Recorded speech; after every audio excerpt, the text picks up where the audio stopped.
Story time. When I was 17 years old, with 2 days left of my senior year of high school, I dropped my first solo album. I remember staying up super late, burning one CD at a time, and me and my friends, we sold 200 copies for $5 a piece, all in those last 2 days, so I made $1,000. So what did I do with the money? I spent $1,000 on studio equipment. I spent $500 on a set of M-Audio BX8 studio monitors. I spent $300 on a new interface, $100 on a new condenser microphone. Altogether it was $900 and some change after tax. Now I bought all this equipment with the sole intention of using it for myself and my friends to upgrade the quality of our music. Prior to this, we were using very cheap and low quality studio equipment. So now for about 3 years, I made no money off of the studio equipment, and it was just really getting my reps in. I was learning how to record, mix and master songs. I was getting better at making beats. I was recording a lot of music for myself and just for my friends. At this point in time, I had a job. I wasn't making money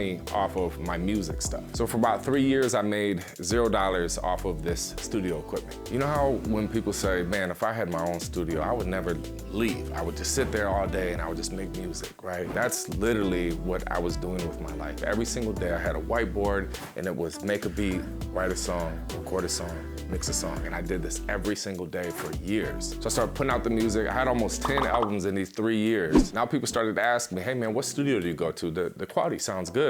And I would tell them, oh, I have my own studio. So now they're asking, how much would you charge to record, mix and master my songs? So in 2009, I had my first customer and I was doing about $25 an hour for studio time. Now this year, I only had maybe 1 or 2 customers and I made a couple $1,000s off of the studio equipment. The following year, now I had about 5 to 10 customers and I made about $5,000 off of the equipment. The next year, I had about 20, 30 customers and I made $10,000 off the equipment. The following year, I went up about another 5. This equipment lasted about another 7 years from 2009, and I had made about $100,000 from doing the studio sessions. So that one-time investment of $1,000 in equipment, I learned how to use for 3 years, and then I branched out and got into business and collected about $100,000 off of it. So then in 2015, it was finally time to upgrade, and I remodeled my studio, and I upgraded all of the different equipment that I was using, a new mic, a new interface, and a new set of speakers. I don't know if you've read the book Rich Dad, Poor Dad or not, but they talk about assets and liabilities. An asset is a noun, like a house. Cash flow is a verb. So to understand if it's an asset or liability, it takes a noun plus verb. So if the cash is flowing out of your pocket, it's a liability. If the cash is flowing into your pocket, asset, verb,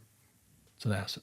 So what an asset is something that you spend money on that makes you money. So in this story with the studio equipment, I spent $1,000 on equipment that was an asset and it allowed me to make a lot more money off of it. Now I could have took that same $1,000 and bought some shoes or bought some clothes, but that's not gonna make me any money. That's not an asset. So if you're young, if you're watching this, try to think of where you can put your money into right now that'll make you more money. They say the best investment you can make is in yourself. It doesn't always have to be physical things. It could be paying $1,000 for a course where you learn a skill, but then you're gonna learn that skill that you could charge other people tens of thousands of dollars for the rest of your life. You can make a lot of money doing that. If you're feeling stuck and want some one-on-one help, I have a limited amount of one-on-one coaching calls that I'm gonna be offering. I'll put a link to that in the description of this video. Let me know what other topics you guys want me to talk about in future videos in the comments below. I'll see you guys in the next video. Make sure you subscribe and hit the bell to be notified. Cracka TV, we out.